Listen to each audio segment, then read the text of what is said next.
여러분, 50대 이후의 삶을 한번 상상해 보신 적 있으신가요?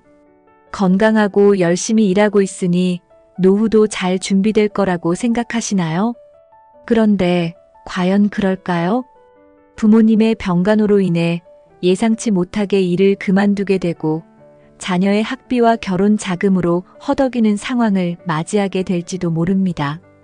60대에는 퇴직과 함께 수입이 반으로 줄어들고 의료비와 돌봄 비용이 불어나면서 모아둔 돈이 순식간에 사라질 수도 있습니다. 그리고 70대, 80대에는 더 큰 위기가 기다리고 있을지도 모릅니다. 오늘은 50대 이후의 보편적인 인생에서 발생할 수 있는 문제들을 하나씩 짚어보고 이를 극복할 수 있는 현실적인 방법을 함께 나눠보려고 합니다. 이 영상을 끝까지 보신다면 지금부터 무엇을 준비해야 할지 분명히 알게 되실 거예요. 50대는 삶의 많은 전환점이 찾아오는 시기입니다. 자녀들은 독립을 준비하고 부모님은 고령화되며 돌봄이 필요한 상황이 됩니다. 그리고 본인의 노후 준비도 본격적으로 신경 써야 하는 시기인데요. 이 시기의 가장 큰 특징은 바로 삼중 부담입니다.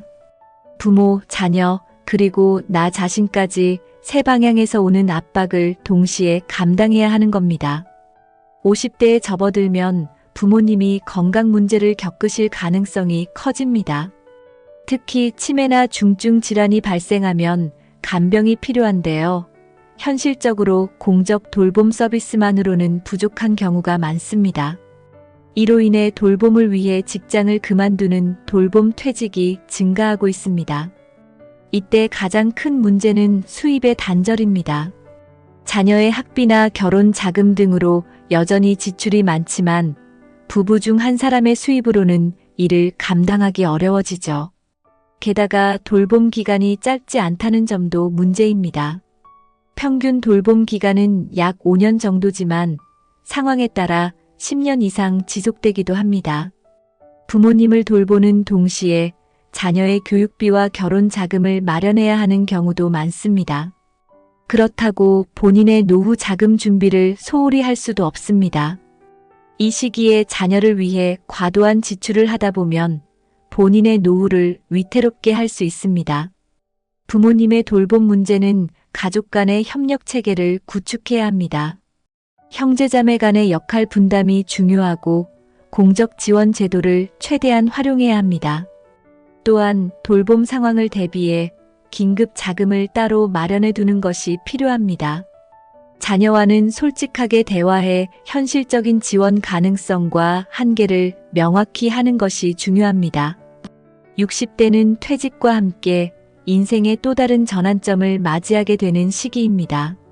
수입이 급감하고 역할과 정체성에도 큰 변화가 찾아옵니다. 정년 퇴직 후에는 재고용이나 제2의 직업으로 이어지는 경우가 많지만 급여는 정년 전보다 크게 줄어듭니다. 특히 재고용의 경우 급여가 절반 이하로 줄어들고 기존에 맡았던 업무가 아닌 눈에 띄지 않는 업무를 맡게 되는 경우가 많습니다.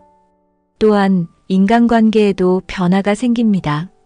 오랜 동료들과의 관계가 줄어들고 새로운 직장에서는 세대 간의 갈등이 발생할 수 있습니다. 정년 퇴직 이후에는 심리적인 변화도 함께 찾아옵니다. 회사에서 중요한 역할을 하던 내가 이제는 집에서 할아버지 또는 할머니로 불리며 역할 상실감을 느낄 수 있습니다. 이러한 변화는 심리적인 불안과 우울증으로 이어질 수 있습니다. 특히 인간관계의 단절과 거주 환경의 변화가 더해지면 우울증이 심화될 가능성이 큽니다. 퇴직 후의 삶에 대한 목표를 명확히 설정하는 것이 중요합니다.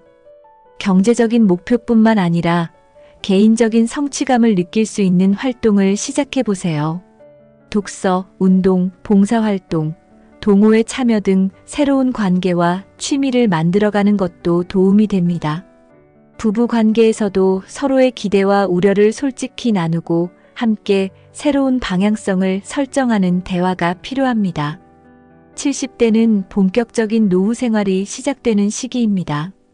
하지만 예상치 못한 경제적 위기와 건강 문제가 한꺼번에 몰려올 수 있습니다. 70대에는 대부분의 사람들이 일을 그만두고 연금이나 저축으로 생활을 이어갑니다. 하지만 예상치 못했던 의료비와 돌봄 비용이 급증하면서 모아둔 돈이 금세 사라지는 경우가 많습니다.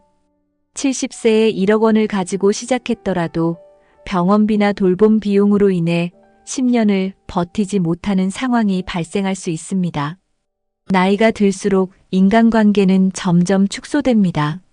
친구들과의 만남은 건강 문제로 줄어들고 자녀와도 물리적 심리적 거리가 생길 수 있습니다.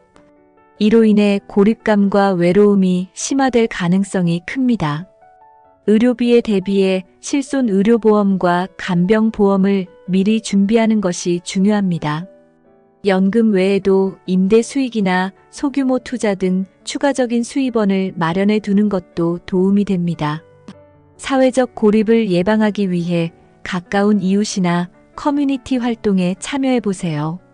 정기적으로 새로운 모임이나 활동을 통해 사회적 연결을 유지하는 것이 필요합니다. 80대는 노년기의 마지막 단계로 인생의 마무리를 준비해야 하는 시기입니다. 이 시기에는 건강 문제가 더욱 심각해지고 스스로의 독립적인 생활이 어려워질 수 있습니다. 의료비와 돌봄 비용은 더 증가하며 심리적 안정감과 삶의 의미를 찾는 것이 더욱 중요해집니다. 80대에는 일상적인 활동도 큰 도전이 될 수 있습니다. 기본적인 집안일, 이동, 식사 등의 문제로 인해 타인의 도움이 필수적이 될 가능성이 높습니다. 특히 배우자를 잃은 경우라면 외로움과 정서적 고립이 더 심각하게 느껴질 수 있습니다. 삶의 마지막 단계를 준비하는 데 있어 가장 중요한 것은 자신의 존엄성을 유지하며 주변 사람들과 따뜻한 관계를 지속하는 것입니다. 미리 가족과 소통해 돌봄 방식과 의료 결정에 대해 논의해 두는 것이 좋습니다. 또한 심리적인 안정감을 위해 회상요법이나 영적 활동에 참여하는 것도 도움이 됩니다. 50대 이후의 삶은 누구에게나 쉽지 않은 도전이 될 수 있습니다. 하지만 미리 알고 준비하면 충분히 극복할 수 있습니다. 오늘 말씀드린 부모 돌봄, 퇴직 후의 변화, 경제적 위기, 건강관리, 그리고 삶의 마무리까지 하나씩 계획을 세워보세요. 노후는 준비한 만큼 달라질 수 있습니다. 지금부터라도 작은 준비를 시작해보세요. 이 영상이 여러분의 미래를 준비하는 데 도움이 되길 바랍니다. 좋아요와 구독 부탁드리고 댓글로 여러분의 생각을 나눠주세요. 감사합니다.